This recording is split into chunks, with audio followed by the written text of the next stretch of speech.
ibitsina byombi byahuye imboro n'igituba byanze kubutandukana. Uko bari gutaka ndayimena muka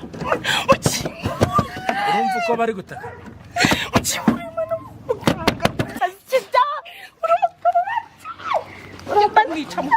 wigwanisha imbaraga z'umubiri.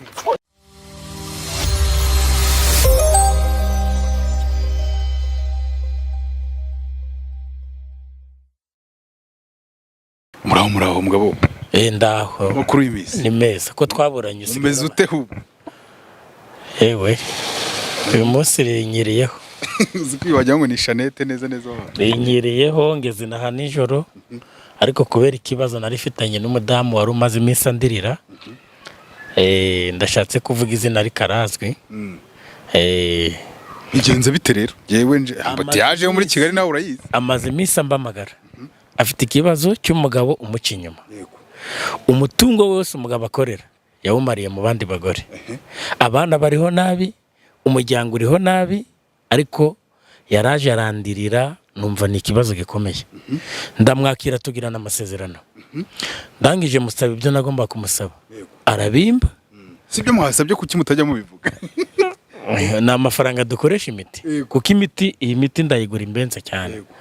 Uwakubwira ngo amafaranga aguze umuti muno ni menshi cyane. Na hano mu Rwanda ndanuwo wabona. Ubwo rero yanzaniye ikibazo ndacyakira, maze kucyakira ndavuga okay reka ngufashe kuko ibyanjye ni vuba ni muganga Rutebuka. Uyu munsi bari he rero nyine ko ndeba niwe utinzeho ubundi njya nguhamagara ugashabuka byakugendeka bite.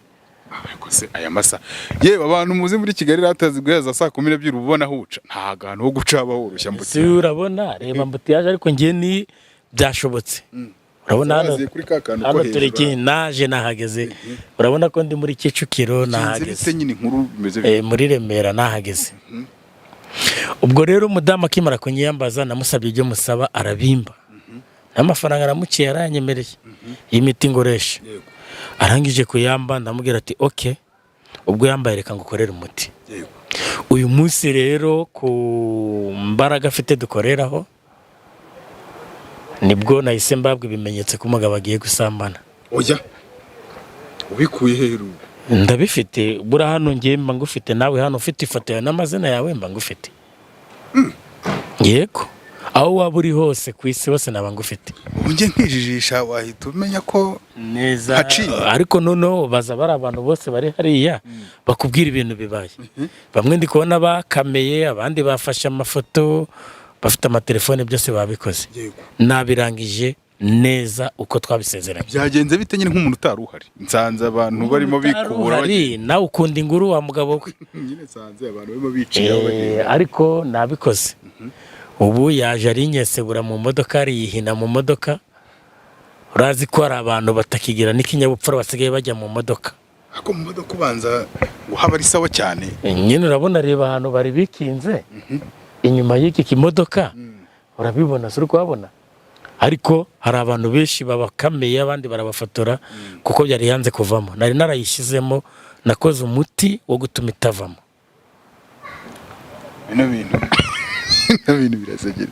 Umuti ngo gutuma itagira itavamo. Icyo ni igihano mbanisha abagabo baca abagore babinyuma. Wagiye gutereta umugore wawe umukunze. Ni gute ubona undi mugore ngurararikinga amabuno ngurarikinga ubwiza uwo mugore wawe we ukimukunda we yarameze ati wenda ngo yarari mwiza.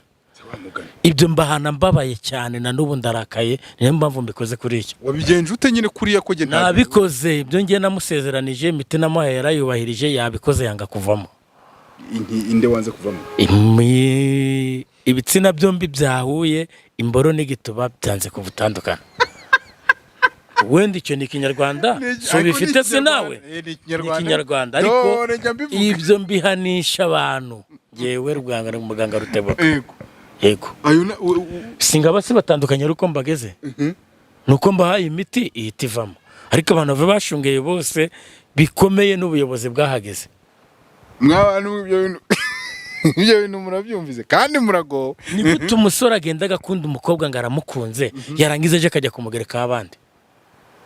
Nzabura kubahana ngiye muganga Rutebuka uzanyiyambaza wese yaba uwo mu Rwanda cyangwa akaba uwo muri Afurika n'iburaya hose bivuze mbabaye nanarakaye cyane niteguye kubahana by'indangarugero kereka umuntu utazambamagara numba amagara ngo umugore wawe yaguciye inyuma nzamuhana numba amagara ngo umugabo wawe ari kuguca inyuma nzamuhana kuko imbaraga ndazifite nge muganga Rutebuka. Ibyo bintu wari uvuze nibutse kera mu bwana bajyaga bavuga ngo hari ukuntu abantu ngo bari nko mu gihuru barimo barakora iriya gahunda none ngo bakabarenza ingata ni ingata babarengeje. Oya aho ushatse kunyinjirira mu buzima we bajyaga babivuga none sinawe wabaye umuvuzi gakondo kugira ngo ngubwire n'amabanga y'ingoresha noneho numvaga kera bavuga ngo iyo barengeje ngo ingata ubwo ngo baragumana ngo paka n'ubudimaguzi bwawe ibyo bijyaniriye. Twikomereze hanyuma bari he byagenze bite bagiye he ko baza abantu ubwira bari abantu bose baguha amakuru yabo bakubwire n'ibyo maze gukora n'uburyo mbafatanisha imiti yose maze gukoresha niho barekuranye. Wabigenje ute rero ndi kuvuga uko byagenze kugira ngo umuntu yumve ko nimba bamuca inyuma nawe yewe umugabo yacaga umugore we inyuma ari uyu Clemate nawe uri kureba hariya amafaranga yose agiye gukorera umushahara ndayinjiye mu rugo abana bakabaho nabi uwo muntu nabura kumuhana nawe ari wo naguhana nge ntabwo ibyo bintu njya mbikora do uzibeshye madame ambwire gato nzaguhana by'indangarugero. Uyu munsi rero niho ibimenyetso no kumbaraga ngoreraho byahise binyereka yuko umugabo agiye kubikora kandi abikoreye mu modoka nahise mboroka imodoka ndangije nayo nyezamo ariko dore nibyo maze gukora nyikuyemo dore ko kiri kureba ng'igisambo kigabo kizima kwagira ngo ufite umugore mwiza kuranga kwirirwa arajya mu bintu za mu beach hanze no hanze. Reka tuburira abantu bajya bagira iyo ngeso rero barahari uretse n'uyu Clemate nungeje iki kibazo uyu munsi maze gutabara siwe wa mbere siwe wa kabiri n'abandi badamu bose bafite ikibazo ngiki nitegura kubatabara kimwe n'abagabo nabo bafite abagore babaca inyuma nabo niteguye kubafasha kimwe n'abasore bari kugenda bagatendeka abakobwa nabo barangiza bakabaca inyuma nabo niteguye kubafasha ngenda hari urahari nubundi nkuri rancitse ubwo nugukubita tubangura oya barayiguha ngende nisabira ama video ubavandimwe bari singasi ni mu rwa Kigali no bibereye hano ni Kigali hondi wishyize hanze ko nakubashyize hanze ibi ndago tugomba kubishira bira ntagabura uburenganzira bw'umuntu uba winjiriye kwamushyira hanze oya ubuyobozi bwacu ndibushyigikira ibintu ngibi nanjye muganga Rutebuka ndago ngibura kubishyigikira ndibikanabeho. Nirukanka njye kwishakira ayo mavideo batancika twagiye muri bya bindi byo kuvuga ngo mfasha abantu muri buno buryo bankura hanana ndi hano mboneka iyo ugiye kuri YouTube kandikamo muganga Rutebuka aho waba uri kwisi wose urambona iyo mbamagaye ndagutabara kereka nguko uko ndi gutabaruye yego ariko bufite umwanya iyo ufite umwanya ibintu bibazo byose ndabikemura. Reka mbanze nisabire video ndaje umva di reka nzi nikoye